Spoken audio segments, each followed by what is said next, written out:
Hello बच्चों, कैसे हैं आप लोग। आशा करता हूं कि आप लोग अच्छे होंगे। हमने शुरू करा था light reflection and refraction class 10th NCERT से। एनसीईआरटी या सीबीएसई के अकॉर्डिंग आप कह सकते हैं। चैप्टर 10 हम लोग शुरू किए हैं, जिसमें हमने बेसिक्स ऑफ लाइट के बारे में डिस्कशन करा था कि हमने ये कहा था कि लाइट एक इलेक्ट्रोमैग्नेटिक वेव है। इलेक्ट्रोमैग्नेटिक वेव वह होता है जिसको ट्रैवल करने के लिए मीडियम की ज़रूरत नहीं पड़ती है। इसको नॉन मैकेनिकल वेव भी कहते हैं। इसमें हम लोग विजिबल रीजन के बारे में डिस्कशन करेंगे, वॉयलेट से लेकर रेड तक। ये सारी बातें हमने करी थी। आज हमें डिस्कशन करना है रिफ्लेक्शन ऑफ लाइट के बारे में। तो रिफ्लेक्शन को समझने के लिए हम लोग ये समझ जाएं कि जो ऑब्जेक्ट्स होते हैं वो कई तरह के होते हैं। एक ऑब्जेक्ट ऐसा होता है जो चीज़ों को रोकती है। जैसे अगर आप बॉल को दीवार में मारें तो वो दीवार उस बॉल को रोक देगी, तो उसके लिए वो दीवार ओपेक हो गया। क्या हो गया? जाने नहीं देता है। वहीं पे अगर आप पानी में मारें तो पानी के अंदर इंसर्ट हो जाएगा बॉल, तो उसके लिए वो क्या हो गया बताइए? वो हो गया रिफ्रैक्शन। वहाँ हो रहा है, क्या हो रहा है? ट्रांसपेरेंट हो गया। क्या हो गया? ट्रांसपेरेंट। जिसके अंदर घुस के चल पाए उसको हम ट्रांसपेरेंट कहते हैं। तो लाइट में भी ऐसे केस होते हैं कि कुछ ऐसे केसेस होंगे जिसमें सरफेस में जाके टकरा के वापस आ जाए, तो बोलेंगे रिफ्लेक्शन हो रहा है। बात समझ आ रही है? वो जो ऑब्जेक्ट है वो क्या होगा? Opaque object. उसमें अब दो किस्म की बात होगी। या तो वो क्या करेगा, जैसे मान लेते हैं कि आप दीवार में कोई कीचड़ फेंके तो कीचड़ वापस तो नहीं आ पाएगा ना। दैट इज़ कीचड़ में जो एनर्जी है वो एब्जॉर्ब हो गई। क्या हो गई? एब्जॉर्ब हो गई। लेकिन बॉल को मारिएगा तो बॉल वापस आ जाएगा। इसका मतलब बॉल की जो एनर्जी है वो क्या हो गई? रिफ्लेक्ट हो गई। बात समझ आ रही है? तो कुछ एब्जॉर्ब भी होता है, कुछ रिफ्लेक्ट भी होता है। कुछ पूरी तरह एब्जॉर्ब हो जाता है, कुछ पूरी तरह रिफ्लेक्ट होता है। अभी हम लोग मानेंगे कि जो सरफेस हम ले रहे हैं वो क्या हो रहा है? 100% रिफ्लेक्शन हो रहा है। तो 100% रिफ्लेक्शन नाम की कोई चीज़ नहीं होती है, लेकिन स्टिल अभी मानेंगे जैसे सरफेसेस हम लेंगे उन सरफेसेस को हम ऐसा मानेंगे कि जो लाइट को वो पूरी तरह क्या करेगा? रिफ्लेक्ट कर देगा, मतलब बाउंसिंग बैक कर देगा। बात समझ आ रही है? वो गिरेगा, गिर के वापस आ जाएगा। और अगर एब्जॉर्ब कर ले तो वापस आएगा ही नहीं, और जब वापस ही नहीं आएगा तो रिफ्लेक्ट नहीं होगा, तो फिर चीज़ें हम देख नहीं सकते। मेरी बात समझ आ रही है? तो हम लोग जो पढ़ने वाले हैं वो क्या पढ़ने वाले हैं? Reflection of light. क्या पढ़ने वाले हैं? मैं फिर कह रहा हूँ, ये रिफ्लेक्शन आप बॉल के केस को समझने की कोशिश करें। एक बॉल को जब किसी सरफेस में आप मारते हैं तो वो बाउंस बैक वापस आती है फिर उसी मीडियम में, ठीक है, लेकिन पूरी तरह वो उतनी एनर्जी लेके नहीं आ पाती है। कुछ एनर्जी क्या होती है? उस सरफेस में एब्जॉर्ब कर जाती है। लेकिन अभी हम जो मानेंगे लाइट के जो पार्टिकल्स है जिसको हम फोटोन कहते हैं, लाइट जाके टकरा के वो जो वापस आई, लाइट की एनर्जी में ज़रा सी भी कमी नहीं आई, ऐसा मान के बात करेंगे। लेकिन ऐसा नहीं होगा, 100% रिफ्लेक्शन नहीं होता है। तो एक बात आप समझ गए कि जब लाइट किसी सरफेस में जाके गिरेगी, हो सकता है कि अगर वो ट्रांसपेरेंट मीडियम हो उसके बाद तो वो उसके उस पार चले जाएगा। उसके बारे में हम डिस्कशन नहीं कर रहे हैं, हम बात कर रहे हैं ओपेक ऑब्जेक्ट की। उसमें भी हम लोग रिफ्लेक्शन के बारे में डिस्कशन कर रहे हैं। हो सकता है कि एब्जॉर्प्शन भी हो, हम एब्जॉर्प्शन को क्या कर रहे हैं? इग्नोर कर रहे हैं, ठीक है। तो रिफ्लेक्शन ऑफ लाइट हो या रिफ्लेक्शन ऑफ व्हाट एवर हो, हम वैसे लाइट की बात कर रहे हैं, साउंड भी रिफ्लेक्ट होता है, इस तरह से और भी एनर्जीज रिफ्लेक्ट होती हैं, लेकिन हम बात कर रहे हैं किसकी? लाइट की। तो लाइट का रिफ्लेक्शन हो या किसी का भी रिफ्लेक्शन हो, रिफ्लेक्शन का मतलब कोई चीज़ गिरे वापस उसी मीडियम में आ जाए, बाउंसिंग बैक बोलते हैं। क्या बोलते हैं? Bouncing back. तो इसका डेफिनेशन लिख लेते हैं, bouncing back of light after hitting a surface। और सरफेस कैसा होना चाहिए? रिफ्लेक्टिंग नेचर का। After hitting a surface in the same medium होगा वैसे, is called reflection of light. Back हो रहा है इसका मतलब क्या? उसी मीडियम में तो आ रहा है ना, तो लिखने की ज़रूरत नहीं है। तो रिफ्लेक्शन ऑफ लाइट का डेफिनेशन आप इस तरह से लिख सकते हैं।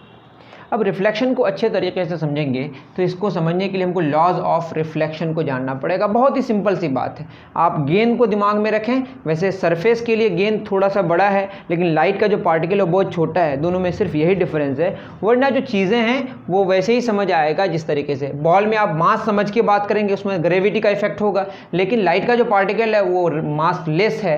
दैट मीन्स कि वहाँ पे ग्रेविटी का इफेक्ट नहीं होगा। तो आपने रिफ्लेक्शन ऑफ लाइट लिख लिया। The bouncing back of light after hitting a surface. Surface कैसा होना चाहिए? Reflecting is called reflection of light. यहाँ पे मीडियम नहीं चेंज होगा, यहाँ पे क्या चेंज नहीं होगा, मीडियम चेंज, बाउंस उसी में बैक हो गया ना, तो यहाँ लिख दीजिए medium does not change, medium remain same. जब मीडियम सेम रहेगा तो क्या इंप्लाई कर रहा है, मीडियम नहीं चेंज होगा तो स्पीड भी नहीं चेंज होगा, स्पीड रिमेन्स सेम। किसका, लाइट का, speed of light remains same, speed में कोई बदलाव, जब स्पीड नहीं बदलेगा तो आप समझ ही रहे ना, स्पीड का फॉर्मूला मैंने बताया था वेवलेंथ इनटू फ्रीक्वेंसी, फ्रीक्वेंसी तो वैसे ही नहीं बदलेगा, जब स्पीड ही नहीं बदलेगा तो क्या वेवलेंथ भी नहीं बदलेगा, वेव लेंथ रिमेन सेम। तो यहाँ पे वेवलेंथ या स्पीड चेंज होने की कोई बात नहीं होगी, फ्रीक्वेंसी तो वैसे ही चेंज होने वाला नहीं है। अगर ये बात आपको नहीं समझ आती है तो आपको पहला लेक्चर हमारा देखना पड़ेगा। तो रिफ्लेक्शन ऑफ लाइट में क्या होगा, bouncing back of light, bouncing back of light after hitting a surface, इसमें मीडियम चेंज नहीं होता है, उसी मीडियम में वापस आ जाता है, स्पीड नहीं बदलता है, मतलब वेवलेंथ नहीं बदलता है। चलिए समझने की कोशिश करते हैं, ये है रिफ्लेक्शन ऑफ लाइट। अब बात करें, अगर मान लेते कैसा भी सरफेस है, ऐसा सरफेस हो सकता है, ठीक है, इस सरफेस को हम मान लेते हैं कि ये इस तरह से हम लोग बना देते हैं, ठीक है। ये जो इस तरह से बनाने का मतलब ये है कि इस पार को आपको ये बनाने का तरीका है। वैसे सरफेस के जिस पार्ट को, जिस साइड को हम लोग रिफ्लेक्टिंग सरफेस मानेंगे, एक प्लेन होगा, ठीक है, कर्व्ड रिफ्लेक्टिंग सरफेस है। ये कैसा सरफेस है, जिस पार हम लोग इस तरह से करते हैं, सिल्वर कलर या जो भी करते हैं ना, इस तरह से करते हैं, इसका जो ऑपोजिट होगा उसको हम मानेंगे रिफ्लेक्टिंग सरफेस। और ये कैसा है बताइए, ऊबड़ खाबड़ है थोड़ा। अगर हम इसको समझने की कोशिश करें, इसको क्या करें, समझने की कोशिश करें, इसको थोड़ा सा और ये इसको दूसरा वाला बनाते हैं, देखिए थोड़ा सा और ऊबड़ खाबड़ बना देते हैं, मान लेते हैं ऐसा है, ठीक है। यहाँ पे हमने क्या किया, ऐसा कर दिया, ये हमारा कौन सा सरफेस है, रिफ्लेक्टिंग सरफेस। आराम से समझिए, यहीं पे सारी बातें छुपी हुई है। अब क्या होगा, लाइट मान लेते हैं इधर से आ रही है और सारे रेज पैरेलल हैं, सारे रेज क्या हैं, पैरेलल हैं। अब आप समझिए, अगर ये इस तरीके का होता, आप जानते हैं एक बॉल है मान लेते हैं, ठीक है, अभी मैं इसको अभी ग्राउंड मानता हूँ, प्लेन ग्राउंड मानता हूँ। आप मानिए ये कि अगर आपका क्या होता, एक बॉल ऐसे आता, तो आप क्या समझ रहे हैं, आराम से देखिए, ये बॉल आया, ये जो बॉल आया ना, ये जो रास्ता है, इस रास्ते को बोलते हैं हम लोग इंसिडेंट रे। यहाँ बॉल नहीं आ रहा है, वैसे लाइट आ रही है, ठीक है। अब ये आप खुद सोचिए कि ग्रेविटी का इफेक्ट ना हो तो क्या होगा, ये ऐसे कुछ जाएगा, जाना ही है, एकदम नेचुरल लग रहा है कि ऐसे जाएगा। ये आपका कहलाता है कौन सा रे, इंसिडेंट रे। अब चूंकि यहाँ पे टकरा के वापस बैक हो गया तो इसको बोलेंगे रिफ्लेक्टेड रे। कौन सा रे, रिफ्लेक्टेड रे। अब यहाँ पे देखा ये गया कि अगर हम जिस पॉइंट में आके टकराया, इसको बोलते हैं पॉइंट ऑफ इंसिडेंस। क्या बोलते हैं इसको, पॉइंट ऑफ इंसिडेंस। यहाँ पे हमने एक नॉर्मल ड्रॉ किया, मतलब ये सरफेस के साथ कितना एंगल बना रहा है, 90 degree.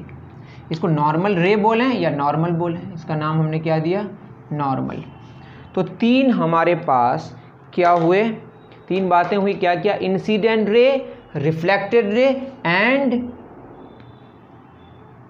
Normal at a point of incidence, ठीक है। अब ये देखिएगा तो एक प्लेन बनेगा, क्या बनेगा, एक इंसिडेंट रे, रिफ्लेक्टेड रे, नॉर्मल, पूरा मिला के क्या बना, एक प्लेन। ये तीनों एक प्लेन में होगा। मेज़र करके देखा गया और लगता भी है कि ये दोनों जो एंगल होगा, इसको अगर हम माने ये आई, इसको बोलते हैं हम लोग एंगल ऑफ इंसिडेंस। क्या बोलते हैं इसको, एंगल ऑफ इंसिडेंस।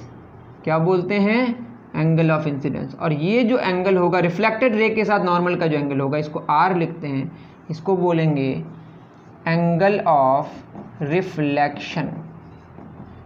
बात समझ आ रही है। और ये जो इसके साथ, इस प्लेन सरफेस के साथ जो एंगल बनाएगा, इसको बोलते हैं हम लोग glancing angle, GI, glancing angle of incidence. उसी तरीके से यहाँ पे क्या होगा, GR, glancing angle of reflection. तो जो नॉर्मल के साथ एंगल बनाएगा उसको बोलेंगे क्या, एंगल ऑफ इंसिडेंस। नॉर्मल के साथ जो इंसिडेंट रे का एंगल होगा उसको बोलेंगे एंगल ऑफ इंसिडेंस, और उसी तरह से इंसिडेंट रे का जो सरफेस के साथ एंगल होगा उसको बोलेंगे ग्लैंसिंग एंगल ऑफ इंसिडेंस। ठीक है, सिंपल सी बात है। और बिल्कुल आपको लग रहा है कि आई और आर बराबर होगा। क्या बराबर होगा बताइए? ये लॉ ऑफ रिफ्लेक्शन है, बिल्कुल याद रख लेना है। क्या होता है बताइए? ये जो इंसिडेंट रे है, रिफ्लेक्टेड रे है और नॉर्मल एक प्लेन में होगा। मतलब नॉर्मल ऐसा नहीं होगा 3D बना देंगे, इधर नॉर्मल नहीं बनाना है मुझे। इंसिडेंट रे रिफ्लेक्टेड रे से एक प्लेन बनेगा, उसी प्लेन में नॉर्मल को ड्रॉ करना है। मतलब ये एक अगर प्लेन हुआ, इसी प्लेन में हमको नॉर्मल ड्रॉ करना है। नॉर्मल को हमको ऐसे नहीं बनाना है कि ये प्लेन अलग हो जाए, ये प्लेन अलग हो जाए। तो normal, incident ray and reflected ray all lie in the same plane. और जो एंगल ऑफ इंसिडेंस होगा और जो एंगल ऑफ रिफ्लेक्शन होगा ये बराबर होगा। मैं अलग से लिखाऊंगा अभी। क्या हो गया बताइए? एंगल ऑफ इंसिडेंस क्या होता है? The angle between incident ray and normal is called angle of incidence. The angle between reflected ray and normal is called angle of reflection. And the angle between surface and incident ray is called glancing angle of incidence, and the angle between reflected ray and surface is called glancing angle of reflection. और हमने क्या जाना कि incident ray, reflected ray and normal at a point of incidence all lie in the same plane, and angle of incidence is equal to angle of reflection. These are called laws of reflection. These are called law of reflection. तो law of reflection थोड़ा सा और समझने की कोशिश करते हैं। ये तो एक बात यहाँ पे हो गई। यहाँ पे अगर हम बात करें, आप ध्यान दीजिए, मान लेते हैं कि हमने यहाँ पे एक क्या किया, लाइट की रे आई, मतलब लाइट आई तो ये रे हुआ। अब यहाँ पे देखेंगे कि यहाँ का जो नॉर्मल है कैसे यहाँ पे ड्रॉ करें। देखिए यहाँ पे हमको एक नॉर्मल जानने की कोशिश करनी पड़ेगी। तो यहाँ पे नॉर्मल जानने के लिए हमको यहाँ पे एक ऐसा, ये जो एंगल है ये वाला, इसके साथ सरफेस के साथ, ये आपका नॉर्मल है, ये आपका नॉर्मल है। ठीक है, और ये कौन सा रे है बताइए? Incident ray. अब यहाँ पे देखिएगा तो ये हुआ आपका एंगल ऑफ इंसिडेंस। इसको अगर हम x मान लें तो किधर होगा नॉर्मल? नॉर्मल होगा इंसिडेंट रे और रिफ्लेक्टेड रे के बीच में। देखिए नॉर्मल क्या होगा? इंसिडेंट रे और रिफ्लेक्टेड रे के बीच में। तो ये आपका हो जाएगा रिफ्लेक्टेड रे। बात समझ आ रही है? ये अगर x है नॉर्मल के साथ एंगल, तो ये भी एंगल क्या होगा? x होगा। बात समझ आई? इसका मतलब जिस पॉइंट में आके लाइट इंसिडेंट करती है उस पॉइंट के लिए लॉ ऑफ रिफ्लेक्शन वैलिड है। मेरी बात समझ आ रही है? अब ये इंसिडेंट रे है, दूसरा इंसिडेंट रे हम कहाँ लेते हैं? इसी के पैरेलल लेते हैं, इसी के पैरेलल यहाँ पे लिए। अब यहाँ पे नॉर्मल अगर आप खोजने की कोशिश करें तो यहाँ का नॉर्मल, यहाँ पे पहले टेंजेंट ड्रॉ कर देते हैं, ये आपका नॉर्मल है। ठीक है, नॉर्मल है ये, और ये इंसिडेंट रे है। अब बताइए रिफ्लेक्ट होके किधर जाएगी? तो हम यहाँ पे जानेंगे, ये वाला एंगल क्या है? इसको मान लेते हैं y है, तो ये किधर जाना पसंद करेगी? जाना ही है उसको, ये नॉर्मल है, ये ऐसे तो ऐसे आने आएगा। देखिए ठीक है, तो ये आपका क्या हो गया? y। तो मैं ये कहना चाह रहा हूँ कि इंसिडेंट रेज तो पैरेलल हैं, लेकिन जो रिफ्लेक्टेड रे है इसका इधर है, इसका इधर है। ऐसे जो सरफेसेस हैं जिनमें इंसिडेंट रेज तो पैरेलल हैं लेकिन उनके रिफ्लेक्टेड रेज पैरेलल नहीं हो रहे हैं, लेकिन इस पॉइंट में भी हमारा लॉ ऑफ रिफ्लेक्शन वैलिड है। देखिए x के बराबर है, ये प्लेनर है, प्लेन में है, y के बराबर है, यहाँ पे इंसिडेंट रे, रिफ्लेक्टेड रे और नॉर्मल सब एक ही प्लेन में है। इस पॉइंट के लिए लॉ ऑफ रिफ्लेक्शन वैलिड है, इस पॉइंट में भी लॉ ऑफ रिफ्लेक्शन वैलिड है। That is law of reflection valid होता है एक पॉइंट के लिए। किसके लिए? पूरे सरफेस को एक साथ नहीं देखना है कि ऐसा नहीं कि यहाँ पे अगर इंसिडेंट रेज पैरेलल हुए तो रिफ्लेक्टेड रेज भी पैरेलल हो गए। यहाँ पे इंसिडेंट रे इधर है, रिफ्लेक्टेड रे इधर है, यहाँ पे इंसिडेंट इधर है, रिफ्लेक्टेड इधर है। इंसिडेंट रेज तो पैरेलल है, एक ही डायरेक्शन में आ रहा है, लेकिन रिफ्लेक्टेड रेज एक ही डायरेक्शन में नहीं है। इसका रीज़न ये है कि नॉर्मल एक दूसरे का अगर देखें तो यहाँ पे अलग है, यहाँ पे अलग है। इसका नॉर्मल, इसका नॉर्मल एक दूसरे के पैरेलल नहीं है, जिसकी वजह से इंसिडेंट रेज तो पैरेलल हैं लेकिन रिफ्लेक्टेड रेज पैरेलल नहीं है। और जो लॉ ऑफ रिफ्लेक्शन है, एंगल ऑफ इंसिडेंस और एंगल ऑफ रिफ्लेक्शन जो बराबर होता है वो उस पॉइंट के लिए होता है। किसके लिए होता है? पॉइंट के लिए। तो इसको ये ना समझें कि यहाँ पे हमारा रिफ्लेक्शन का जो लॉ है वो वैलिड नहीं है। ऐसे रिफ्लेक्शन को हम लोग कहते हैं डिफ्यूज्ड या इर्रेगुलर रिफ्लेक्शन। ये कैसा रिफ्लेक्शन है? रेगुलर या डिफ्यूज्ड रिफ्लेक्शन। लेकिन लॉ ऑफ रिफ्लेक्शन वैलिड है यहाँ पे, क्या नाम है इसका, इर्रेगुलर या डिफ्यूज्ड रिफ्लेक्शन। अब हम लोग जानेंगे कि रेगुलर रिफ्लेक्शन क्या है। इतनी बात आपको समझ आ गई होगी, इतना आप नोट डाउन कर लें। अगर हम सरफेस को ऐसा बना दें, मान लेते हैं कि ये ऑप्टिकली प्लेन है, ये ऑप्टिकली क्या है, कर्व्ड है। ऑप्टिकली मतलब लाइट के हिसाब से, क्योंकि लाइट के पार्टिकल्स तो बहुत छोटे हैं ना। ऑप्टिकली जब भी बोलेंगे तो लाइट के हिसाब से बात होगी। अब बताइए, लाइट मान लेते हैं इस तरह से आ रही है, ये एक लाइट आई, ये दोनों क्या है, पैरेलल है। अब क्या होगा, यहाँ पे हमें नॉर्मल करना है, ये आपका नॉर्मल 1 है, ये इंसिडेंट रे 1 है, ये इंसिडेंट रे 2 है, दोनों क्या है, पैरेलल है।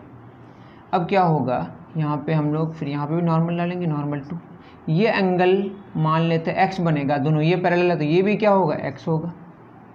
ठीक, उसके बाद अब क्या होगा, रिफ्लेक्ट होके वापस तो लाइट आएगी ना, ये नॉर्मल है, ये इधर आएगी। आपको खुद समझ आ रहा है, बॉल लेके देख लें आप। ठीक, अब बताइए, ये वापस आ गई, उसके बाद ये दूसरा वाला है, ये इधर वापस आएगी। अगर ये x है तो ये भी x होगा, ये x है तो ये भी x होगा। यहाँ पे देखिए, इंसिडेंट रे 1 और इंसिडेंट रे 2 ये दोनों पैरेलल हैं, और नॉर्मल्स भी आपस में क्या हैं, पैरेलल हैं। तो रिफ्लेक्टेड रे जो 1 होगा और जो रिफ्लेक्टेड रे 2 होगा, ये भी आपस में क्या होंगे, पैरेलल होंगे। इसका रीज़न क्या है कि नॉर्मल्स पैरेलल हैं।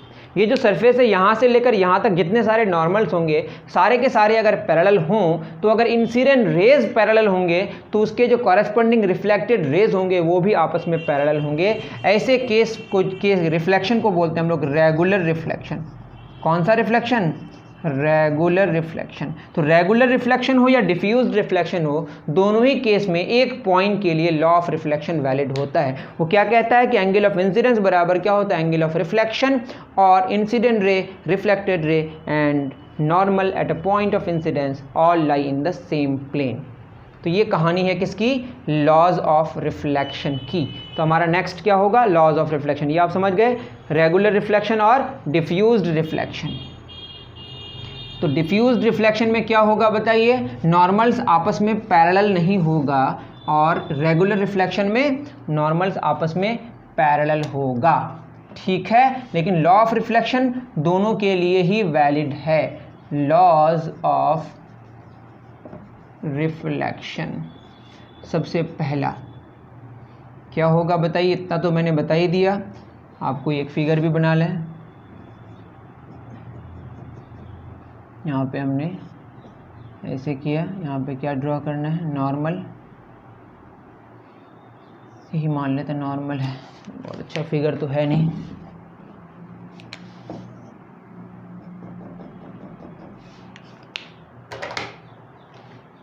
ठीक है।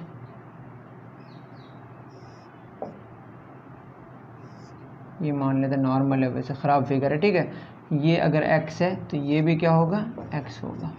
ये इंसिडेंट रे है और ये रिफ्लेक्टेड रे, ठीक। इसको अगर हम I मान लें और ये क्या है हमारा R है, एंगल ऑफ इंसिडेंस और एंगल ऑफ रिफ्लेक्शन क्या होगा, बराबर होगा। ये x है तो ये भी x होगा। सबसे पहला क्या हुआ बताइए, एंगल ऑफ इंसिडेंस, जिसको हम I से डिनोट करते हैं, is equal to angle of reflection. अगर पूछा जाए what is angle of reflection, आप क्या जवाब देंगे,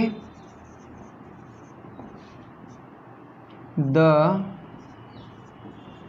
angle between incident ray and normal is called angle of reflection. अगर पूछा जाए angle of the angle between incident ray and normal is called angle of incidence, angle of incidence, इतना आप लिख सकते हैं खुद।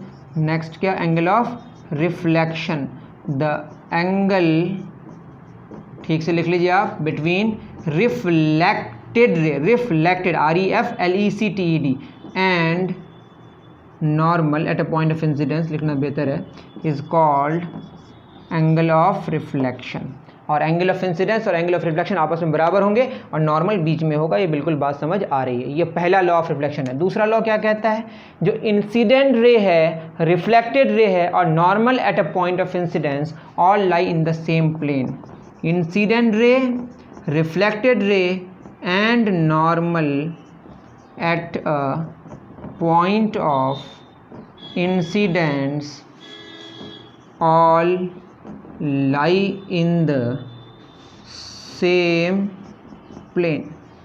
तो दो लॉज हो गए जो आपको याद रखना है कि एंगल ऑफ इंसिडेंस और एंगल ऑफ रिफ्लेक्शन बराबर होता है और रिफ्लेक्शन को बॉल के तरह सोचना है कि बॉल को हम फेंक रहे हैं और ग्रेविटी को इग्नोर करना है। आपको बात समझ आ जाएगी, ठीक है। अब हम लोग बात करेंगे प्लेन मिरर की। किसकी बात करेंगे, प्लेन मिरर की।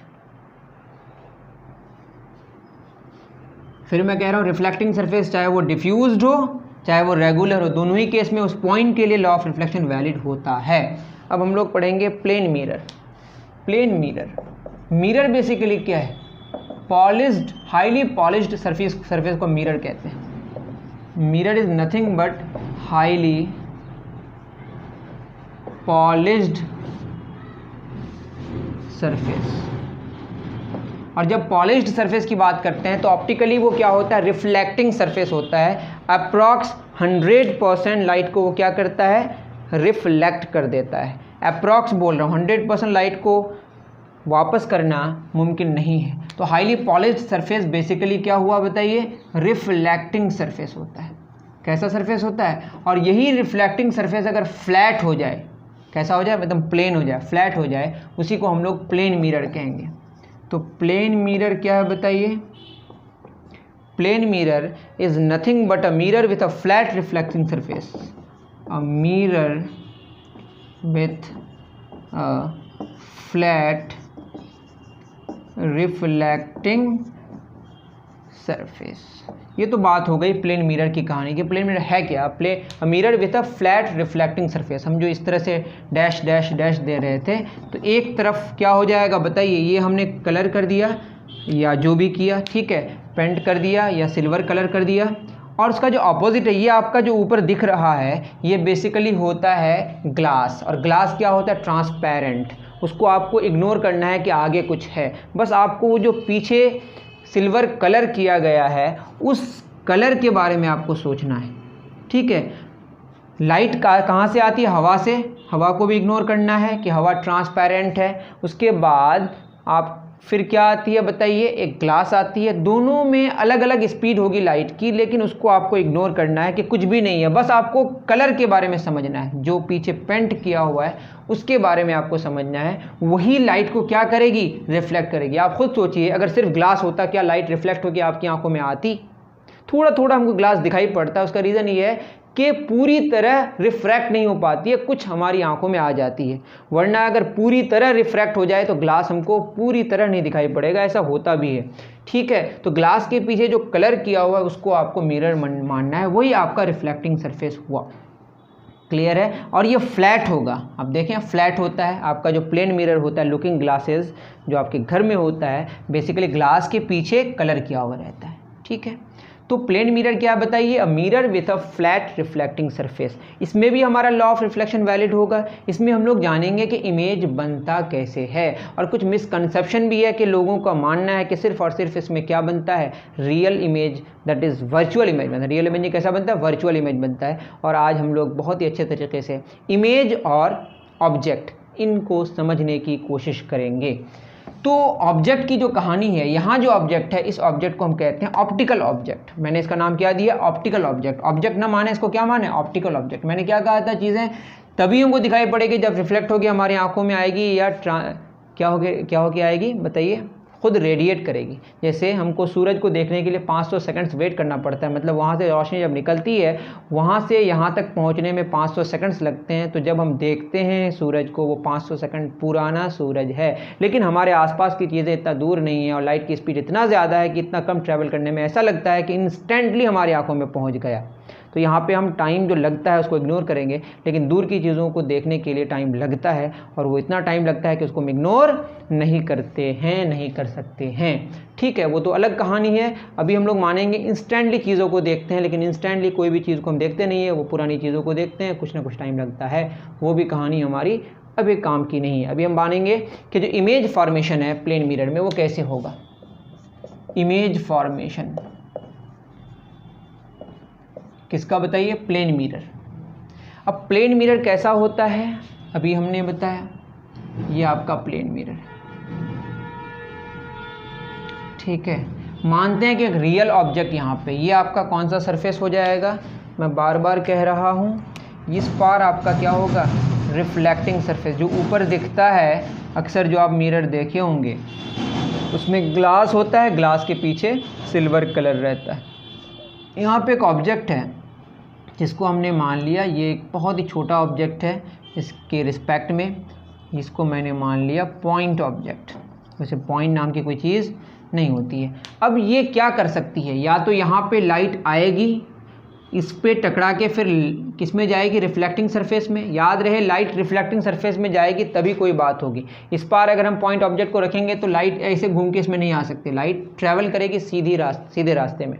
ठीक है, ये मान के हम लोग अभी चलेंगे। तो लाइट जो यहाँ से निकलेगी या तो खुद निकालेगी या यहाँ पे लाइट गिरेगी फिर रिफ्लेक्ट होगी फिर इसमें आके रिफ्लेक्ट होगी। तो लाइट यहाँ से निकलेगी तो कलर चेंज करके करते हैं, मान लेते हैं कि यहाँ से लाइट निकली और सीधे गई। ठीक है, ये तो मैंने केस बताया नहीं था। कोई भी चीज़ को जब आप ऐसे गिराते हैं नॉर्मली तो नॉर्मली वापस आ जाता है। ठीक है, तो याद रहे जब भी हम नॉर्मली कोई चीज़ को गिराएंगे तो नॉर्मली उस पाथ को रिट्रेस कर लेगा, या फिगर अलग से बना लें। ये बात तो बिल्कुल क्लियर है, क्योंकि यही नॉर्मल है, यही आपका इंसिडेंट रे है, तो दोनों के बीच एंगल 0 डिग्री। यही नॉर्मल है, यही रिफ्लेक्टेड रे है, तो दोनों के बीच का एंगल 0 डिग्री। क्योंकि एंगल ऑफ इंसिडेंस और एंगल ऑफ रिफ्लेक्शन बराबर होता है और ये लॉ ऑफ रिफ्लेक्शन यहाँ पे भी वैलिड है।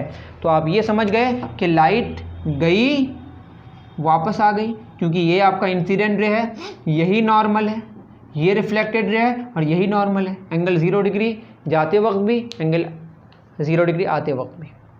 ये तो हो गया आपका पॉइंट ऑब्जेक्ट से एक हमने रे निकाला। कितने इस तरह से निकलेंगे, इन्फिनाइट निकलेंगे, लेकिन हमको वही लेना है जो रिफ्लेक्टिंग सरफेस में आके गिरे। इसमें भी इन्फिनाइट गिरेगा, कोई बात नहीं, हम ले लेते हैं एक यहाँ पे। ठीक है, अब देखिए ये आपका इंसिडेंट रे। अब हमको क्या चाहिए, उस पॉइंट में जहाँ पे आके इंसिडेंट करी वहाँ पे हमको चाहिए एक नॉर्मल ड्रॉ करना। ठीक है, ये पॉइंट ऑब्जेक्ट है, देखने वाली बात अलग है। अभी हम इमेज बना रहे हैं, इमेज का बनना अलग बात है और इमेज का दिखना अलग बात। ठीक है, देखिएगा तभी जिसको देखना है उसकी आंखों में जाके पड़े रोशनी। ठीक है, ये आपका नॉर्मल है, इसमें कोई शक नहीं है। ये जो एंगल बनाता है इसको हम एंगल ऑफ इंसिडेंस कहते हैं, इसको हम एक्स मान लें अगर, तो लाइट रिफ्लेक्ट होके किधर जाएगी, नॉर्मल बीच में रहेगी। आपको समझ भी आ रहा है कि बॉल अगर मारते तो किधर जाता, बताइए, इधर जाता। ये वाला आपका रिफ्लेक्टेड रे है और ये एंगल x बन रहा है, तो इधर भी एंगल कितना बनेगा बताइए, x। थोड़ा बड़ा लग रहा है लेकिन आपको मान लेना है। ठीक है, मैं तो यहाँ पे रफ ही बना रहा हूँ, एग्जैक्ट बनाना मेरे लिए मुमकिन नहीं है। अब बताइए साहब क्या होगा। अब मैं ये कहना चाह रहा हूँ इस तरह से और कितने सारे रेज निकल सकते हैं। 2 निकाला हमने, इस तरह से इन्फिनाइट रेज निकल सकते हैं। कितने निकल सकते हैं, इन्फिनाइट। कितने निकल सकते हैं बताइए, इन्फिनाइट। हमने 2 ही लिया, ये फर्स्ट के लिए 1 इस्तेमाल किया, सेकंड के लिए 2 इस्तेमाल किया। इधर भी आ सकता है, लेकिन हमने 2 ही लिया, ज़्यादा इसको कॉम्प्लिकेटेड नहीं करने के लिए, बस समझाना है मुझे चीज़ों को। अब देखिए ये आपके कौन से रेज हैं, इंसिडेंट रेज। ये है आपका, आई एम सॉरी, थोड़ा सा रुकिए, चलिए इतनी बात आपको समझ आ रही है। ये आपका कौन सा रे है बताइए, इंसिडेंट रे। ये भी कौन सा रे है, इंसिडेंट रे। आप खुद सोचें हैं इंसिडेंट रेज की मुलाकात कहाँ हो रही है, यहाँ पे हो रही है। आपको मैं फिर कह रहा हूँ, आप जो ऑब्जेक्ट समझ रहे हैं वो आप छू के समझ रहे हैं कि ये मार्कर है, लेकिन यहाँ पे आपको छूने की कोई आवश्यकता नहीं है। बस आपको देखना है रे डायग्राम्स में कि जो इंसिडेंट रेज की जहाँ पे मुलाकात हो रही है, इंसिडेंट रेज की जहाँ पे मुलाकात हो रही है, वो जो मुलाकात होने का पॉइंट है दैट इज़ कॉल्ड ऑब्जेक्ट। अब बताइए ये जो रिफ्लेक्टिंग सरफेस है इस पार, ये वाला जो रिफ्लेक्टिंग सरफेस वाला जो पार है, इस पार को हम लोग बोलेंगे रियल पार्ट। कौन सा पार्ट? Real part. ये मिरर के केस में, लेंस के केस में कुछ और बात होगी। और जो बिहाइंड वाली बात होगी जहाँ पे रेज नहीं जा रही है, लाइट नहीं जा रही है, इसको हम लोग बोलेंगे वर्चुअल पार्ट। इतनी सारी बातें आपकी किताब में नहीं होगी, लेकिन आपको जानना है। मैं फिर कह रहा हूँ, इंसिडेंट रेज किसकी? इंसिडेंट रेज की मीटिंग पॉइंट क्या हुआ बताइए? ऑब्जेक्ट। आपको ये नहीं जानना है कि फिजिकली कोई ऑब्जेक्ट एग्जिस्ट कर रहा है या नहीं कर रहा है। जहाँ पे इंसिडेंट रेज की मुलाकात हो जाए, रियल पार्ट में मुलाकात हुई, तो बताइए कैसा ऑब्जेक्ट है ये पॉइंट ऑब्जेक्ट जो है ये रियल है। तो इससे पता चला अभी जो हम लोगों ने केस लिया है वो रियल ऑब्जेक्ट का केस लिया है, ठीक है। और जहाँ पे रिफ्लेक्टेड रेज की मुलाकात होगी, वो जो पार्ट होगा, मतलब वो जो पॉइंट होगा, उसको बोलेंगे हम लोग इमेज। क्या बोलेंगे? इमेज। तो इंसिडेंट रेज की मीटिंग पॉइंट ऑब्जेक्ट, और रिफ्लेक्टेड रेज की मीटिंग पॉइंट, रिफ्लेक्टेड रेज की मीटिंग पॉइंट, ये क्या हो जाएगा? ये होगा आपका इमेज, ठीक है। तो इमेज क्या है? जहाँ पे रिफ्लेक्टेड रेज की मुलाकात होती है। ऑब्जेक्ट क्या है? जहाँ पे इंसिडेंट रेज की मुलाकात होती है। अब बताइए रिफ्लेक्टेड रेज, यह एक रिफ्लेक्टेड रे है, यह एक रिफ्लेक्टेड रे है, ठीक है। यही इंसिडेंट रे है और यही आपका रिफ्लेक्टेड रे है और यही आपका नॉर्मल है, ठीक है। तो रिफ्लेक्टेड रे और ये कौन सा रे? रिफ्लेक्टेड रे। तो रिफ्लेक्टेड रे एक इधर जा रहा है और एक इधर जा रहा है। आपको क्या लगता है कि इसकी मुलाकात हुई होगी? इसकी मुलाकात नहीं होगी कभी भी आगे जाके, लेकिन मुलाकात होती हुई लग सकती है। किधर लगेगी बताइए? इसको अगर हम क्या करें, ऐसा लगता है कि लाइट यहाँ से कहीं से आ रही है, लेकिन आ तो यहाँ से रही थी, लेकिन यहाँ पे कोई होगा तो उसको यहाँ दिखाई पड़ेगा, क्योंकि हम जो चीज़ों को देखेंगे वो सीधे देखेंगे। मेरी बात समझ आ रही है? तो रिफ्लेक्टेड रेज को कोई अगर देखेगा, मतलब यहाँ इस रीजन में कोई होगा, उसको ये जो रिफ्लेक्टेड रेज की मुलाकात होती हुई नज़र आएगी, वो यहाँ पर कहीं नज़र आएगी। चूँकि ये वर्चुअल पार्ट है, चूँकि ये रिफ्लेक्टेड रेज है, तो बनेगा क्या? इमेज। और जो इमेज बनेगा ये तो पॉइंट इमेज ही होगा, इमेज बनेगा। और ये इमेज कैसा होगा? चूंकि वर्चुअल पार्ट में बन रहा है तो ये वर्चुअल इमेज होगा, ठीक है। तो आपने क्या समझा? हमने पॉइंट ऑब्जेक्ट लिया और कैसा ऑब्जेक्ट लिया? Real object. इमेज कैसा बना? वर्चुअल। तो इमेज फॉर्मेशन की बात करें अगर प्लेन मिरर के केस में, तो रियल ऑब्जेक्ट का वर्चुअल इमेज बनता है। ये आप नोट डाउन कर लें। प्लेन मिरर मेक्स कैसा इमेज? वर्चुअल इमेज ऑफ कैसा objects? Real object. Plane mirror virtual image बनाता है, मैं भी कह रहा हूँ, इसमें शक नहीं है, लेकिन किसका? रियल ऑब्जेक्ट का। रियल ऑब्जेक्ट का प्लेन मिरर वर्चुअल ऑब्जेक्ट बनाता है। और ऑब्जेक्ट बनता कैसे है? इंसिडेंट रेज के मुलाकात से। और इमेज बनता कैसे है? रिफ्लेक्टेड रेज के मुलाकात से। और जिस पार्ट में रिफ्लेक्टिंग सरफेस वाला जो पार्ट है, जो साइड है, उसको हम रियल पार्ट बोलेंगे, और बिहाइंड द मिरर को बोलेंगे हम लोग वर्चुअल पार्ट। और आप जो मिरर देखते हैं उसका ग्लास को आपको मिरर नहीं मानना है, उसके पीछे जो कलर किया हुआ है सिल्वर कलर, वो बेसिकली आपका रिफ्लेक्टिंग सरफेस है जो प्लेन मिरर जैसा बिहेव करता है। इसको आप नोट डाउन कर लें कि plane mirror makes virtual image of real objects. चलिए, ये कहानी हो गई, उतार लीजिए। अब यहाँ पे और भी सारी बातें करनी है, इसी पे हम कर देते हैं। आप चाहें तो अलग भी बना सकते हैं, इतना ज़्यादा हम कुछ नहीं कर रहे हैं अभी। ये आपका ऑब्जेक्ट है और ये इमेज। अब बताइए x है, ये x है, इसको O माने, ये पॉइंट को A मान लेते हैं, इसको B मान लेते हैं। इसको अगर हम आगे बढ़ाएं, ये बताइए x है, ये दोनों तो पैरेलल है ना, ये x, ये अगर x है, अब बताइए इस तरह का हम लें, अगर ये अगर x है तो ये भी क्या होगा? x होगा।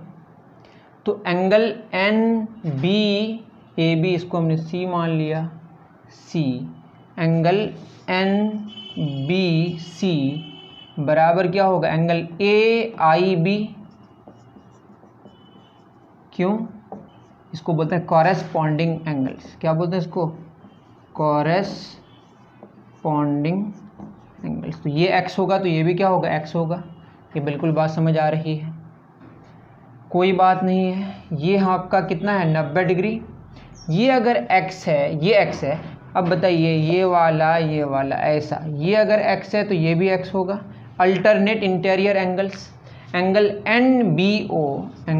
NBO is equal to angle AOB। क्यों? Alternate interior angles. तो ये आपका क्या हो जाएगा? x।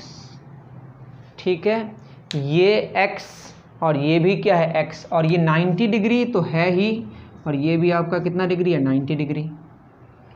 और ये हो गया एंगल बराबर, ये एंगल बराबर, और ये तो कॉमन साइड है ना। क्या है ये? Common side. तो क्या हो जाएगा बताइए? ये आपका, अगर हम ट्रायंगल कौन सा लें? Triangle OAB and triangle IAB को अगर देखें तो क्या हो जाएगा? Angle AOB is equal to angle AIB।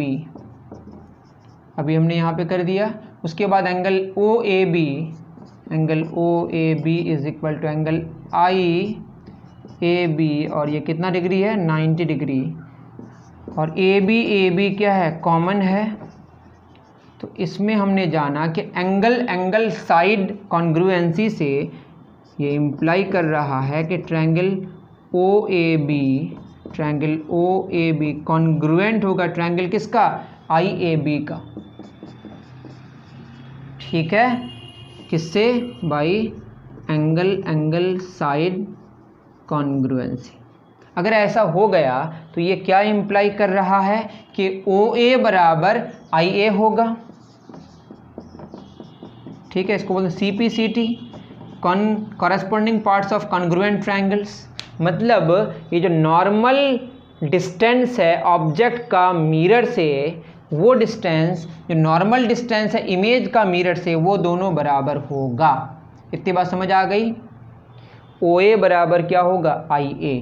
तो हम लोग जान लिए ये इम्प्लाई कर रहा है कि ऑब्जेक्ट डिस्टेंस बराबर इमेज डिस्टेंस। ठीक है, ऑब्जेक्ट डिस्टेंस बराबर इमेज डिस्टेंस। कहाँ से? From the mirror. कैसे? परपेंडिकुलरली।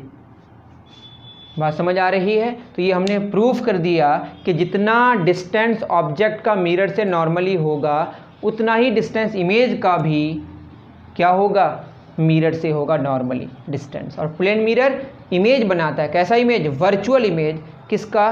रियल ऑब्जेक्ट का। इतना आप नोट डाउन करें। और अब तक हमने जो बात करी है वो बात करी है किसकी? पॉइंट ऑब्जेक्ट की। अगर यही पॉइंट ऑब्जेक्ट बहुत सारे हो जाएं तो इसको बोलेंगे एक्सटेंडेड ऑब्जेक्ट्स। क्या बोलेंगे इसको? इसको उतार लीजिए। चलिए, ये हो गया आपका इमेज फॉर्मेशन रियल ऑब्जेक्ट के लिए। थोड़ा वर्चुअल बता दें, फिर आपको कहानी समझ आ जाएगी। आपको फिजिकल ऑब्जेक्ट जानने की कोई आवश्यकता नहीं है। देखिए, आपका ये मिरर है। मानते हैं कि दो रेज, इन्फिनाइट रेज होंगे लेकिन दो ही अभी मानते हैं, कि एक रे ऐसे आई और एक रे ऐसे आई। अब आप सोचिए कि इन रेज की मुलाकात, ये आपका एक इंसिडेंट रे है पहला, ये इंसिडेंट रे है दूसरा, इन दोनों की मुलाकात इस पार तो नहीं होगी ना, कहीं से टकरा के आती है। ये आप कहानी धीरे धीरे सीखिएगा। बस इतना जाने कि दो इंसिडेंट रेज हैं जो इस पार मीट नहीं कर रहा है। इस पार आपका क्या है? Real part. अब बताइए किस पार ये मीट करेगा? इस पार ये मीट करता हुआ लगेगा। ऐसा लगेगा कि इस पार कहीं मीट कर रहा है। तो ये जो ऑब्जेक्ट तैयार हुआ, ये कैसा ऑब्जेक्ट हुआ? वर्चुअल ऑब्जेक्ट हुआ। अब बताइए, अब अगर हम बात करें, ये रे है, गया, ये नॉर्मली गया तो नॉर्मली वापस आ जाएगा। यही इंसिडेंट रे, यही रिफ्लेक्टेड रे और यही नॉर्मल। ठीक है, अब यहाँ इंसिडेंट रे है तो यहाँ पे नॉर्मल ड्रॉ करने के लिए हम क्या करेंगे? एक नॉर्मल हम ड्रॉ कर दिए। ये अगर आपका x है तो ये किधर आएगा बताइए? ये कहीं इधर आएगा, ये भी आपका क्या होगा x। ये कौन सा रे है? Reflected ray. अब बताइए ये आपका रिफ्लेक्टेड रे है और ये एक रिफ्लेक्टेड रे है, इसको अगर हम क्या करें, इसको थोड़ा सा और आगे लेके आएँ, इसको भी लेके आएँ, यहाँ पे कहीं मीट कर रहा है। ये जो इमेज बना रिफ्लेक्टेड रेज की वजह से ये मीटिंग पॉइंट है, रिफ्लेक्टेड रेज का मीटिंग पॉइंट है, और ये इंसिडेंट रेज का मीटिंग पॉइंट है। इंसिडेंट रेज का मीटिंग पॉइंट वर्चुअल पार्ट में बना तो वर्चुअल इमेज वर्चुअल ऑब्जेक्ट हुआ, और रिफ्लेक्टेड रेज का मीटिंग पॉइंट यहाँ हुआ तो ये इमेज बना, और चूंकि रियल पार्ट में बना तो ये कैसा इमेज बना? रियल इमेज बना। दैट मीन्स कि जो प्लेन मिरर है, प्लेन मिरर मेक्स कैसा image? Real image of virtual objects. तो ये कहानी है किसकी? इमेज फॉर्मेशन की, और पॉइंट ऑब्जेक्ट के बारे में हमने डिस्कशन करा। अब थोड़ा जान लेते हैं एक्सटेंडेड ऑब्जेक्ट्स के बारे में, और हमारी कहानी आज की क्या हो जाएगी? ख़त्म हो जाएगी। डन। चलिए अब हम लोग थोड़ा एक्सटेंडेड ऑब्जेक्ट्स के बारे में अगर जान लें, अब रियल वाली ही बात करेंगे, रियल ऑब्जेक्ट ही लेंगे। ये आपका प्लेन मिरर है, ठीक है।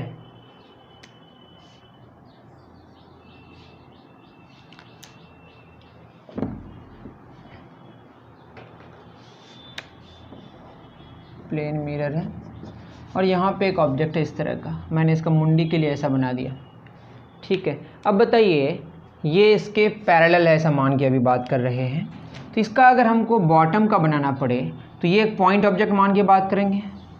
बताइए ये एक नॉर्मल जितना डिस्टेंस यहाँ से होगा, ये ऑब्जेक्ट है हमारा, कैसा ऑब्जेक्ट है बताइए? रियल ऑब्जेक्ट है, रियल है और एक्सटेंडेड, मतलब पॉइंट नहीं है, लंबा है, ठीक है। तो इसका बॉटम का बना रहे हैं पहले, तो ये नॉर्मल ड्रॉ करेंगे, तो इसके बाद यहाँ जो इमेज बनेगा, ये ऑब्जेक्ट है, यहाँ पे क्या बनेगा? इमेज। इसको पॉइंट ऑब्जेक्ट मान के बात कर रहे हैं, तो इमेज ये अगर x डिस्टेंस है तो ये भी कितना डिस्टेंस होगा? x डिस्टेंस ही होगा। ये बॉटम का इमेज बन गया। इसको अगर a मानते हैं तो ये क्या होगा बताइए? a dash. अब किसका बनाना है? इसके टॉप का, टॉप b में है, तो यहाँ पे भी क्या ड्रॉ करेंगे? नॉर्मल। जितना डिस्टेंस ये होगा, इसको हमने अगर ये x है तो ये भी क्या होगा? x होगा। तो ये कितना हो जाएगा बताइए? यहाँ पे कहीं इमेज बनेगा, यहाँ पे हम b डैश मान लेते हैं। तो ऑब्जेक्ट का मुंडी ऊपर है, थोड़ा सा बड़ा दिख रहा है, इसको आप इग्नोर करें, जितना इसका साइज़ है उतना साइज़ इसका भी होगा। इसका रीज़न क्या है? ये x है, ये x है, तो ये दोनों यहाँ 90 डिग्री है, यहाँ 90 है, यहाँ 90 है, यहाँ भी 90 होना पड़ेगा, यहाँ भी 90 होना पड़ेगा, क्योंकि ये सब पैरेलल है। तो बताइए ये AB और ये A dash B dash, AB बराबर क्या होगा? A डैश B डैश, ठीक है। साइज ऑफ ऑब्जेक्ट बराबर साइज ऑफ इमेज। तो प्लेन मिरर के केस में क्या होता है? ऑब्जेक्ट का साइज और इमेज का साइज क्या होता है? बराबर होता है, और ऑब्जेक्ट डिस्टेंस बराबर क्या होता है? Image distance. जितना डिस्टेंस मिरर से ऑब्जेक्ट का होगा उतना ही डिस्टेंस इमेज से मिरर का होगा। मेरी बात समझ आ रही है? और जितना साइज ऑब्जेक्ट का होगा उतना ही साइज इमेज का होगा। ये किसके केस में होता है? प्लेन मिरर के केस में होता है। लेकिन यहाँ पे एक बात होती है प्लेन मिरर के केस में कि जब आप चीज़ों को देखते हैं, मैं देखता हूँ ऐसे, मैं ऐसे खड़ा हूँ, लेकिन मैं अपने इमेज को जो देखता हूँ वो उसको ऑपोजिट देखता हूँ। मैं फिर कह रहा हूँ देखना अलग चीज़ है, बनना अलग चीज़ है। वैसे हम लोग देख रहे हैं और बन रहे हैं, दोनों ही एक साथ होता है। लेकिन कभी कभी ऐसा होता है कि मिरर कहीं रखा हुआ है, कोई मेरा इमेज देख पा रहा है, मैं अपने इमेज को नहीं देख पा रहा हूँ, वो अलग कहानी है, इसको बोलते हैं फील्ड ऑफ व्यू, वो अलग से कभी पढ़ लेंगे। अभी मैं कह रहा हूँ कि आप चूँकि जब देखते हैं तो आपका जो इमेज है वो उसका ओरिएंटेशन पलट जाता है, वो ऑपोजिट दिखता है, जिसकी वजह से आपको राइट लेफ्ट समझ आता है और लेफ्ट राइट समझ आता है। इसको बोलते हैं लैटरली इन्वर्जन, लैटरली इन्वर्टेड होता है। तो इमेज क्या होता है बताइए? लैटरली इन्वर्टेड होता है, लैटरली इन्वर्टेड होता है। मेरी बात समझ आ रही है? तो प्लेन मिरर में हमें क्या क्या बात समझ आई उसको आप अच्छे तरीके से पढ़ लें अपनी किताब से और नोट डाउन कर लें, अपने से नोट बनाने की कोशिश करें। हमने क्या क्या बातें जानी कि प्लेन मिरर में जो इमेज ऑब्जेक्ट का साइज़ होगा वो इमेज का साइज़ होगा बराबर होगा, जितना डिस्टेंस ऑब्जेक्ट का मिरर से होगा नॉर्मली उतना डिस्टेंस इमेज का मिरर से होगा, और रियल ऑब्जेक्ट का वर्चुअल इमेज बनता है और वर्चुअल ऑब्जेक्ट का रियल इमेज बनता है। ये सारी बातें हमने जानी, और पॉइंट ऑब्जेक्ट और एक्सटेंडेड ऑब्जेक्ट्स की कहानी जानी हमने, ठीक है। इसमें एक और बात हो सकती है लास्ट, इतनी बात समझ आ गई। और जो इमेज बनता है किसमें, प्लेन मिरर में, वो लेटरली इन्वर्टेड होता है। और वर्चुअल इमेज किसका बनता है, रियल ऑब्जेक्ट का, और वर्चुअल ऑब्जेक्ट का रियल इमेज बनता है। ठीक है, ऐसी कहानी हो सकती है कि ये आपका मिरर है और ऐसे रखा हुआ है ऑब्जेक्ट। तो बताइए, मुंडी थोड़ा सा ऐसे है, मुंडी नज़दीक है, मुंडी मान लेते हैं x डिस्टेंस में है, तो मुंडी जो बनेगा वो x डिस्टेंस में ही बनेगा। ये आपका a है और ये b है, ये b कहाँ बना, यहाँ पे नज़दीक बना, और a दूर है, तो ये मान लेते हैं y है, तो ये y डिस्टेंस में ही बनेगा, ये थोड़ा दूर बनेगा। ठीक है, ये ऐसे बन जाएगा आपका, ये a डैश होगा। तो इमेज बनाने का तरीका आप समझ गए होंगे। ठीक है, और बीच का अपने आप बन जाएगा। ठीक है, अब इस सब का बना सकते हैं, ये थोड़ा दूर है तो ये थोड़ा दूर बनेगा, ये थोड़ा दूर है थोड़ा दूर बनेगा। तो इन चीज़ों का ख्याल रखें। ऐसे अगर है तो ऐसे बनेगा, कभी गलती से ऐसा है तो ऐसा ही आप बना देंगे तो ये गलत हो जाएगा, ये सही हो जाएगा। ठीक है, तो ये सारी कहानी थी किसकी, रिफ्लेक्शन ऑफ लाइट और प्लेन मिरर की। उम्मीद करता हूँ कि आपको बहुत अच्छे तरीके से समझ आया होगा। अच्छे से नोट डाउन कर लें, और जो भी आपको डाउट है वो आप कमेंट सेक्शन में लिख सकते हैं, या जो बच्चे ग्रुप में जुड़े हुए हैं वो सबमिट करें। नहीं समझ आया तो पूछें, वहाँ पे डिस्कशन हम लोग कर सकते हैं, इसमें कोई प्रॉब्लम नहीं है। ठीक है, उम्मीद करता हूँ कि बहुत मज़ा आया होगा। मिलते हैं नेक्स्ट वीडियो में। थैंक यू वेरी मच मेरे प्यारे बच्चों।